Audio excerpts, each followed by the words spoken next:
नमस्कार दोस्तों, आप देख रहे हैं टेक्निकल सागर यूट्यूब चैनल। मेरा नाम है अभिषेक सागर और मिस्टीरियस नाइट्स के एक नए एपिसोड में आपका स्वागत है।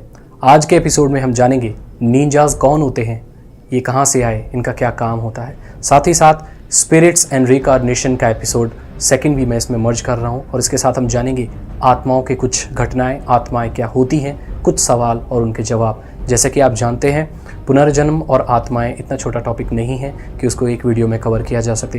तो आज का ये स्पेशल एपिसोड है जहां एक वीडियो में आप दो चीज़ों के बारे में जानेंगे, कुछ ज्ञान अर्जित करेंगे और कुछ मनोरंजन भी ज़रूर पाएंगे।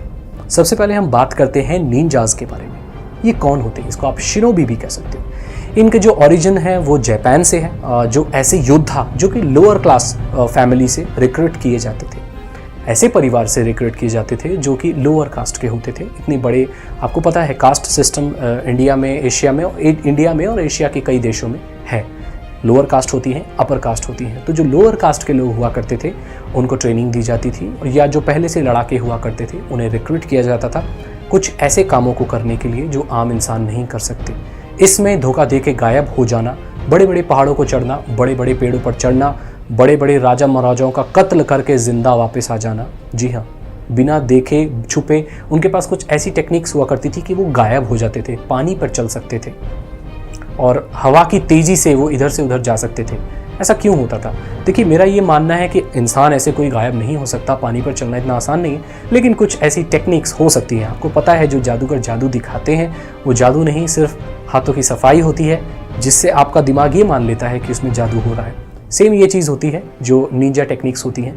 आप निंजा टेक्निक्स से आपको कई कार्टून्स याद आ रही होंगी, कई टीवी शोज़ याद आ रहे होंगे। खैर, आने भी चाहिए क्योंकि बहुत कमर्शलाइज हुआ, काफ़ी इसके ऊपर फिल्में बनी हैं। कहीं ना कहीं सच्चाई उसमें भी दिखाई गई है, लेकिन काफ़ी सच्चाई आपको उसमें नहीं बताई गई। जो निंजाज होते थे वो काफ़ी कुख्यात होते थे, मतलब इतना उनको अच्छा नहीं माना जाता था, इतना ऑनर उन्हें नहीं दिया जाता था। उनके अपोजिट सैमुराई हुआ करते थे। ये वो लोग हुआ करते थे जो लड़ाके तो हुआ करते थे, लेकिन ये अपने ऑनर और प्राइड, अपने गौरव का बहुत ध्यान रखा करते थे।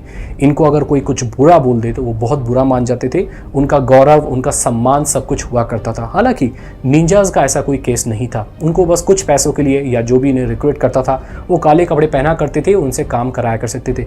सैबोटेज, मतलब किसी दूसरे राज्य को, किसी दूसरी कंपनी को, उस समय भी व्यापार हुआ करते थे। तो जो एक व्यापारी दूसरे व्यापारी को कमज़ोर करने के लिए, उसके परिवार वाले की किसी की हत्या कराने के लिए, आप वो सैमुराई, उसकी निंजा की मदद लेता था। सैमुराई की नहीं, सैमुराई तो अच्छे लोग होते थे, बहुत प्राइड वाले, उनको राजा महाराजा भी रिक्रूट करके रखते थे। तो ये आपस में इनकी कभी बनती नहीं थी, ये काफ़ी अपने एक दूसरे से अपोजिट रहते थे। तो बोलते हैं जो भाड़े के जो गुंडे होते हैं, उस जमाने के भाड़े के गुंडे निंजास हुआ करते थे। काले कपड़े पहना करते थे, उनके पास कुछ ऐसे हथियार हुआ करते थे जो सही मायने में हथियार नहीं थे, वो बदले गए। क्योंकि आपको पता है, जब जापान में बहुत ज़्यादा वायलेंस होने लगा तो जो हथियार वगैरह थे वो सारे जब्त कर लिए गए। अब मिडिल क्लास के और लोअर क्लास के लोग हुआ करते थे, तो उनके पास क्या साधन हुआ करता था?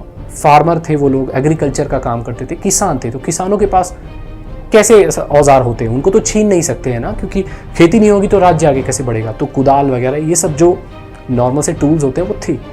तो निंजाज ने इन्हीं को हथियारों में बदल लिया, कुल्हाड़ी वगैरह को, इन सब चीज़ों को ही हथियार में बदल लिया। कैटाना उनकी तलवार हुआ करती थी, वो बहुत ही ज़्यादा शार्प तलवार हुआ करती थी। एक वार से इंसान की गर्दन को तुरंत काट देती थी। वो बुरे काम करते थे, धुआं उठा के वो लोग गायब हो जाया करते थे। राजा महाराजाओं के बहुत कत्ल हुए, निंजाज ने किए, तो काफ़ी बदनाम हुए वो। उनकी जो कला थी वो बहुत सुपीरियर, मतलब बहुत अच्छी थी, और वो सामने से वार नहीं करते थे। निंजाज कभी भी सामने से वार नहीं करते थे, छुप के वार किया करते थे। पीछे से मार देना, अंधेरे में गायब हो जाना। वो सिर्फ मारने में ही माहिर नहीं थे, छुपने में भी। कैमोफ्लेज आपको पता होगा, जो हमारे आर्मी के जवान जो ड्रेस पहनते हैं उनका कलर ऐसा क्यों होता है? वो पत्तों जैसा अजीब सा ग्रीन कलर का क्यों होता है? ताकि वो जंगल में छुप सके। अगर वो पत्तों में कहीं लेट जाएं तो दुश्मन देख ना पाए। निंजाज रात में हमला करते थे, उनके जो कपड़े होते थे वो काले कलर के होते थे मुख्य तौर पर, ताकि वो अंधेरे में गायब हो जाएं। उनका काम यह था आना, मारना और गायब हो जाना। उनका काम ये बिल्कुल नहीं था मारना, रुकना और सारे सैनिकों से लोहा लेना, बिल्कुल नहीं। मार कर गायब हो जाना, ये उनका काम था। लेकिन समुराई प्राइड के लिए लड़ते थे, वो सेनापति होते थे, वो एक राज्य में अच्छे पद पर होते थे, ठीक है। तो इनके लुक भी काफ़ी अलग होते थे, जैसे कि आप अभी अपनी स्क्रीन पर देख सकते हैं। तो निंजास का ये केस था। अगर आप इससे ज़्यादा और कुछ जानते हैं तो मुझे ज़रूर कमेंट में बता सकते हैं, और मुझे भी जानने को मिलेगा और लोगों को भी इसके बारे में बहुत ज़्यादा जानने को मिलेगा। अब हम बात करेंगे आत्माओं के बारे में। इसके ऊपर हम पहले भी बात कर चुके हैं। आत्माओं और पुनर्जन्म के बारे में एक एपिसोड और था, अगर आपने वो नहीं देखा है तो मैं आपको रिकमेंड करूंगा कि आप उस एपिसोड को देखें, बहुत ही इंटरेस्टिंग एपिसोड है।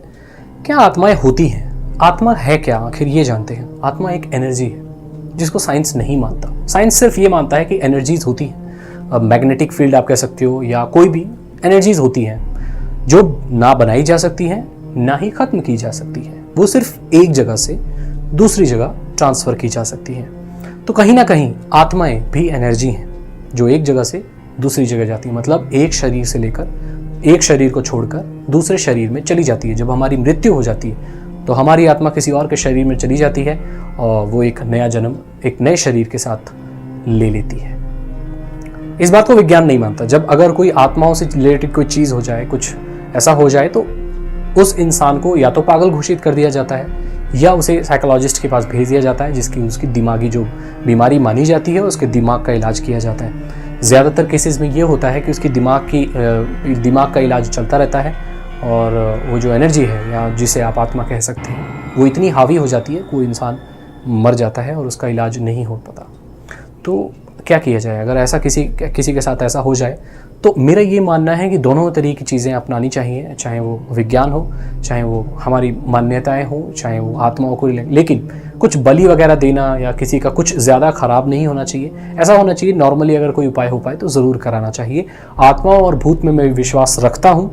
अगर साइंस के नज़रिए से देखा जाए, क्योंकि मैं एक टेक्निकल पर्सन हूँ, साइंस पर विश्वास रखता हूँ, तो मैं साइंस के तौर पर उसे एक एनर्जी कह सकता हूँ। अगर आप साइंस की लैंग्वेज में मुझसे पूछोगे कि आप भूत के बारे में भूत मानते हो, आत्माओं को मानते हो, क्या है बता सकते हो, तो अगर कोई साइंस को मानने वाला है तो उसको मैं बोल सकता हूँ कि वो एनर्जीज होती हैं। जितने भी पैरानॉर्मल इन्वेस्टिगेटर्स होते हैं वो साइंटिफिकली उनको पकड़ते हैं। ऐसा कुछ नहीं है कि आँख बंद करके वो मंत्र पढ़ते हैं। ये पूरी एक साइंस है। फील्ड होती है, मैग्नेटिक फील्ड होती है, या पॉजिटिव और नेगेटिव एनर्जीज होती है। घर में भी पॉजिटिव और नेगेटिव एनर्जीज होती हैं जिनको हटाया जाता है, और ये साइंटिफिकली प्रूवन है ये सारी चीज़ें। ठीक है, इसको आप भूत का नाम भी दे सकते हो, कोई आपको मना नहीं करेगा। आज मैं आपको दिखाऊंगा कुछ ऐसी वीडियोस जो आपको ये मानने पर मजबूर कर देंगी कि एनर्जीज, भूत, या जिन्हें आप आत्माएं कहते हैं, ये होती हैं, और ये अच्छी और बुरी दोनों होती हैं। जैसे जिन्नात अच्छे और बुरे होते हैं, आत्माएं बुरी अच्छी होती हैं। इंसान भी अच्छे और बुरे होते हैं, दोनों केसेस होते हैं। तो ऐसी जो बुरी आत्माएं होती हैं वो हमारा नुकसान भी करती हैं। वो ऐसी होती हैं, वो लोगों को नुकसान पहुंचाती है, लोगों को डराती हैं। लेकिन जो अच्छी आत्माएं होती हैं वो ऐसा नहीं करते। ऐसा बोलते हैं कि जो मौत से पहले मर जाता है उसकी आत्मा भटकती है। मैं आपको बता दूं, मौत से पहले मरने का कोई कंसेप्ट ही नहीं है किसी भी धर्म में, जी नहीं है, बिल्कुल नहीं। जब तक भगवान नहीं चाहेगा आपकी मृत्यु नहीं हो सकती, और मृत्यु होने के बाद आपकी आत्मा कोई दूसरा शरीर पकड़ लेती है, तभी तो पुनर्जन्म होता है। इसकी गुत्थी बहुत पेचीदा है, लेकिन हम धीरे धीरे इसको सुलझाने की कोशिश करेंगे, और एक ना एक दिन ज़रूर हम किसी एक कंक्लूजन पर निकलेंगे। आपका समय ना बर्बाद करते हुए चलिए कुछ उन वीडियोस को देखते हैं जो ये दावा करती हैं कि उसमें आत्माएं हैं।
मैं दोबारा आपसे ये सवाल करना चाहूँगा, क्या आप आत्माओं में विश्वास करते हैं? क्या आत्माएं होती हैं?